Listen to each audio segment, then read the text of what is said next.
If you're new to the channel, I'm Rachel and I bought my first boat 6 months ago to learn how to sail. Most of that time has been spent fixing problems I wasn't told about, but now I'm finally getting the chance to actually learn to sail. Through my earlier videos, the son of the boat's very first owner found us and shared some incredible memories from their time aboard.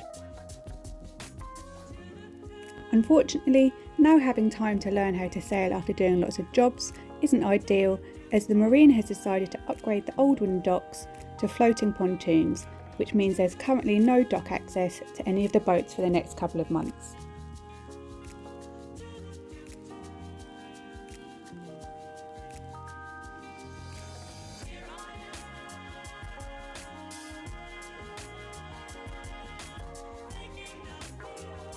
After several weeks so far without access to the boat, and worrying that I might have forgotten everything I've learnt so far, we decided to get a bit inventive. We launched Jason's trailer boat at Bayswater Marina and cruised around to mine, giving me a safe way to access my boat from the other end of the existing wooden dock, which was not yet under construction. Once we arrived, it looked like we weren't the only ones desperate to use our boats. Jason docked at the existing pier and I quickly hopped off and onto my boat. You might be wondering why we're moving the boat instead of just heading out tomorrow. With the tide times, going out tomorrow would mean leaving around 3 AM and dealing with accessing the boat without the floating pontoon, which is still being built.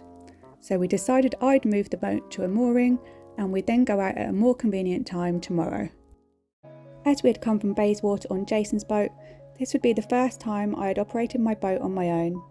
I'd always felt secure with someone else on board, so I was anxious about getting out of the berth on my own, but with no other option, I just had to get on with it. Once I was clear of the berth, I was able to relax a little. Without someone being on the bow to guide me on how close I am to the boats opposite in their berths, it was nerve-wracking, worrying that I might accidentally bump into one. But I remembered when to pivot the boat and what steps to take if things didn't go to plan. But I have no idea what I'm doing with a mooring buoy. A mooring buoy works by floating on the surface, connected to a heavy anchor on the seabed with a strong line or chain, allowing boats to tie up securely without dropping their anchor. This was my first time approaching a mooring. I lined up perfectly, but forgot that I could use reverse to slow the boat's forward momentum and completely overshot it. It wasn't a big issue. I quickly clipped the dock line to the stern cleat, reversed back toward the mooring, and was able to pick it up without any trouble.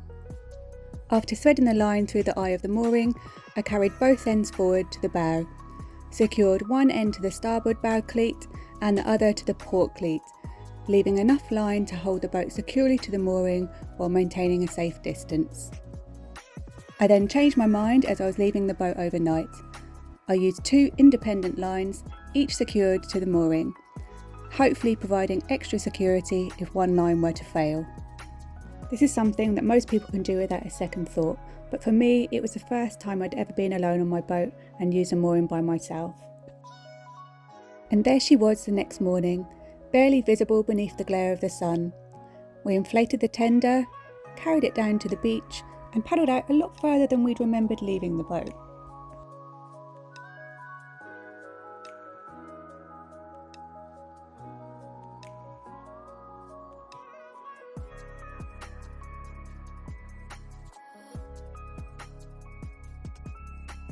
Once on the boat and securing the tender, and before sailing off of the mooring, I changed the setup back to a single mooring line coming back to just one cleat, which should make it easier to disconnect.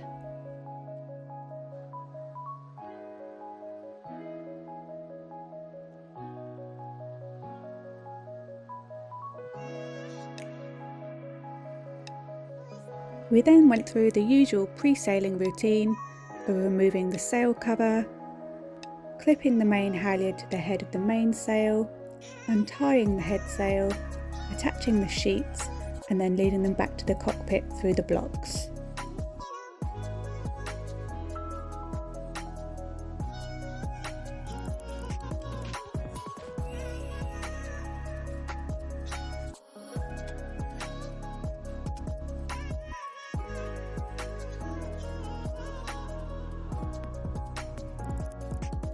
I then removed the sail ties from the mainsail, and while we were still secured to the mooring, we hoisted the mainsail.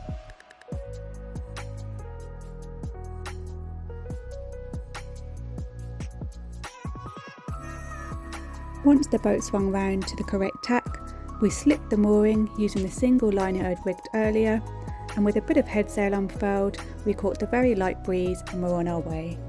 The wind was much lighter than forecast, so we spent most of the day just bobbing around.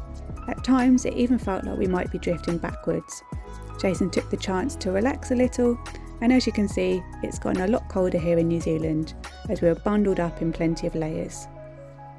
We passed Cheltenham Beach, with North Head and Mount Victoria perfectly framing the city skyline in the distance. With plenty of time on our hands before high tide, we took the opportunity to practice our tacking and jibing, zigzagging between the North Shore and Rangitoto. There was little chance of getting any further without resorting to using the engine. I would have really loved to sail through Auckland Harbour with the city skyline right beside us, but that adventure will have to wait for another day.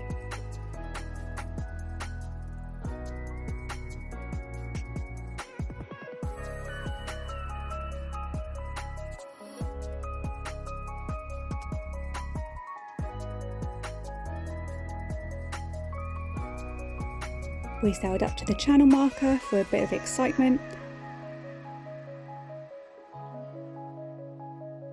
Randomly saw our neighbour Brian and his wife Mercedes on our way past, and then continued on past Rangitoto Lighthouse with the iconic silhouette of Rangitoto rising in the background.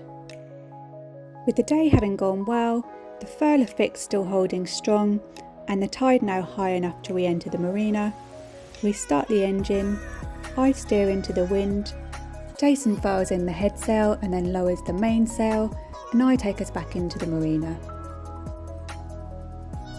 With the usual nerves, I backed into the berth, this time without any guidance from Jason, reminding myself of the saying, slow is pro.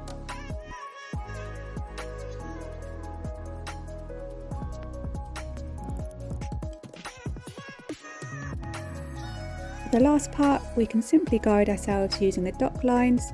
Jason secures the bow while I tie off the stern, and just like that, we're back on the dock. Switch off the engine, and as you can probably tell from the look on my face, I was completely dumbfounded that I'd actually managed to get the boat in and out of the berth without any instructions or guidance. We try and remove our ladder before the pier gets taken down, since it was pretty expensive, but as luck would have it, we didn't have the right tools.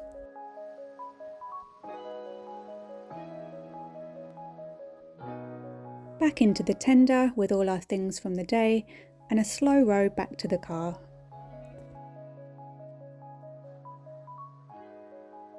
Thank you for watching, and we hope you'll join us again next time.